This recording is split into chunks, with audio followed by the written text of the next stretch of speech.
خب میگه هر نقطه آبی رنگ در نمودار شکل زیر نشان دهنده یک هسته پایداره. با توجه به این نمودار پرسش‌های زیر پاسخ دهید.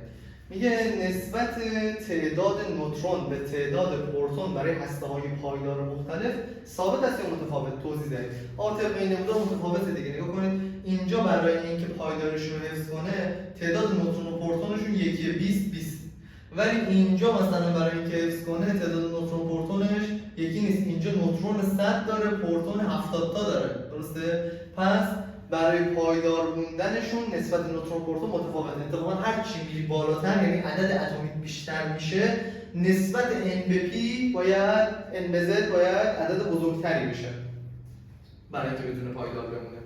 میگه ایزوتوپ‌های مختلف یک عنصر را چگونه میتوان با استفاده از این نمودار تشخیص داد؟ برای اینکه ایزوتوپ رو تشخیص بدید توی این نمودار، ایزوتوپ یعنی چی؟ یعنی عدد اتمی یکسان ولی عدد جرمی متفاوت. خب پس باید یه حالتی بکشم که مثلا این عنصر با این عنصر میتونن ایزوتوپ باشن، چون نگاه کنید زد هاشون هر دو تا رو 80 ولی این انقدر نوترون داره این انقدر نوترون داره. پس لازم یه خط صاف بکشید، یه خط افقی بکشید، یعنی در راستای محور n بکشید که در واقع ایزوتوپ ها رو تشخیص بدید.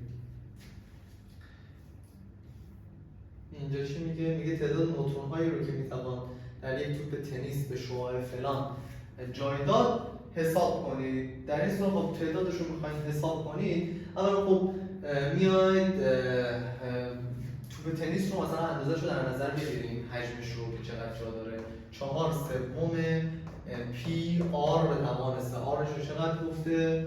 توپ تنیس به شعاع 3 ممیز 2. خب 3 ممیز 2 سانتی متر بود در به توان -2، 4/3 پی آر به توان 3. این میشه میزان حجمی که توپ تنیس داره، مثلا حجم توپ. خب حالا میایم در واقع حجم یک نوترون رو هم حساب کنیم. 4/3 پیاسش رو بزنیم، 4/3 ضرب در پی ضرب در شعاع نوترون رو چقدر گفته؟ 8/4 ضرب در 10 به توان -16 به توان عددش خیلی ناجوری به توان خیلی عدد گنده میشه. میایم حجم یک نوترون رو هم به دست میاریم. پس این شد حجم در واقع نوترون. حالا که حجم نوترون رو دارم، حجم توپ رو هم دارم، میام این دو تا رو هم تقسیم میکنم. یعنی میگم آقا مثلا عددشون مثلا حجم توپ اگه باشه 100، حجم یک نوترون باشه 2، 100 به 2 میشه 50. پس 50 تا نوترون میتونه توش جا بگیره. پس میام اینجا وی توپ رو در واقع به وی یک نوترون در واقع تقسیم میکنیم تا تعداد به دست بیاد. تعداد نوترونی که جا میگیره به دست بیاد. این تعدادی که به دست اومد رو اگه مثلا میخوای جرم این توپ بدونی چقدر، ضرب در جرم یک نوترون میکنی که اینجا بهت داده به دست میاد. پس اینجا تعداد رو اگر ضرب در جرم نوترون کنی که 1/7 ضرب در 10 به توان -27 این ضرب کنی جرم به دست میاد. این شد از این. میگه آیا میتوان ایزوتوپ X=6125 با روش شیمیایی از ایزوتوپ 5925 جدا کرد؟ نه، چون وقتی این 25 اینم 25 عدد اتمیاشون پس ویژگی‌های شیمیاییشون یکسانه، پس نمیتونم اینها رو از هم جدا کنم. میگه از ایزوتوپ 6126 چطور؟ چرا میتونم اینجا از هم جدا کنم؟ چرا؟ چون وقتی عدد اتمیاشون با هم فرق کنه این ویژگی‌های شیمیاییشون فرق می‌کنه، حالا میتونم اینا رو در واقع تفکیکشون کنم. میگه برای این مطلوب تعداد نوکلئون ها. تعداد نوکلئون ها یعنی جمع نوترون به اضافه پروتون که همون عدد جرمی بس 208. میگه تعداد نوترون ها. خب ما تعداد پروتون رو داریم، میگه این 208 رو منهای در واقع این 82 یا تعداد پروتون میکنیم یه تعداد نوترون به دست میاد. میگه بار الکتریکی خالص هسته، بار هسته وابسته به تعداد پروتونه که 82 تاست، که میتونیم بگیم آقا Q مساوی با N ایه دیگه. 82 که تعدادشونه ضرب در B هم که 1/6 ضرب در 10 به توان -19. خب این میشه بارش به حسب کلون. خب این شد از این. میگه از منظر کدام نیرو تفاوتی بین نوترون و پروتون در یک هسته وجود نداره؟ نیروی هسته‌ای. نیروی هسته‌ای میگه آقا اینا کلا نوکلئونن، جاذبه که هم میزنن فرقی نمیکنه بین نوترون و نوترون باشه یا بین پروتون و پروتون باشه یا بین پروتون و نوترون باشه. 80. میگه اختلاف جرم هسته با مجموع جرم نوکلئون‌های تشکیل دهنده آن چه نام دارد؟ کاستی جرم هسته. 81 میگه با گسیل کدام پرتو هسته برانگیخته وارد پایه برمیگرده؟ گاما. اینا همه رو تو درس ما گفتیم دیگه زیاد توضیح. از کاستی جرم هسته، اگه کاستی جرم هسته رو در مربع تندی نور ضرب کنیم چی به دست میاد؟ انرژی بستگی هسته به دست میاد. میگه چرا هسته‌ها در واکنش‌های شیمیایی برانگیخته نمی‌شوند؟ به خاطر اینکه مرتبه ترازهای انرژی توی هسته بسیار بیشتر از در واقع ترازهای انرژی الکترون هاست و معمولا توی روزمره تو واکنش‌های شیمیایی الکترونه که جابجا میشه و این جابجایی الکترون انرژی کافی برای اینکه بتونه هسته رو برانگیخته کنه نداره. 84 چرا از دیدگاه نیروی هسته‌ای تفاوتی بین نوترون و پروتون وجود نداره؟ چون نیروی هسته‌ای بر اساس جرمه و جرم نوترون و پروتون هم یکیه، پس هیچ تفاوتی بینشون وجود نداره. میگه انرژی لازم برای جدا کردن نوکلئون یک هسته چه نام داره؟ انرژی بستگی هسته. میگه اختلاف بین ترازهای انرژی الکترون‌ها در اتم کمتر از اختلاف ترازهای نوکلئون. نوکلئون اختلاف ترازشون خیلی زیاده، در واقع انرژیشون بسیار زیاده. میگه انرژی بستگی هسته رو تعریف کنید. انرژی بستگی هسته به در واقع میزان انرژی لازم که بتونیم در واقع نوکلئون‌های یک هسته رو از هم جدا کنیم میگه انرژی بستگی هسته. میگه تصویر از نوکلئون یک هسته نشون میده کدام یک از موارد زیر را میتوانیم از مشاهده این تصویر نتیجه گیری کنیم. میگه نیروی هسته‌ای قوی‌تر از نیروی گرانشی. نیروی هسته‌ای کوتاه بودنش رو داره به ما نشون میده، بخاطر اینکه فقط داره به اطرافیانش میزنه دیگه، این نمیتونه به این بزنه. میگه که آقا دو ویژگی نیروی هسته‌ای رو بنویسید. یکیشو که الان نشون داد آقا کوتاه برد، دو فارغ از باره، یعنی اصلا ربطی به بار نداره. 90 میگه وقتی عدد اتمی افزایش میاد عناصر داخل هسته برای پایدار ماندن چه تغییر میکنن؟ تعداد نوترونشون بیشتر از تعداد پروتونشون میشه. میگه آقا این نوع بارها رو میپرتاب با مقایسه کنید. خب این وسطی که گاماه، چون گاما توی میدان‌های الکتریکی و مغناطیسی جهتگیری نمی‌کنه به خاطر اینکه فاقد باره، میتونه راحت رد بشه. حالا اینی که مثلا به این سمت رفته شما جهت حرکت رو این ور بگیرید، مثلا با دست راست چک می‌کنم، اگه جواب داد بارم مثبته، اگه جواب نداد بارم منفی، دست چپ صادقه. جهت سرعت به این سمت، میدان به صورت درونسوی، شستم شده به سمت بالای نیرو به سمت باره و توی این دست راستم داره صدق، پس تو بار مثبت تو بار منفیه. یعنی تو میتونی مثلا یک آلفا یا بتا مثبت باشی، تو میتونی یک بتا منفی باشی.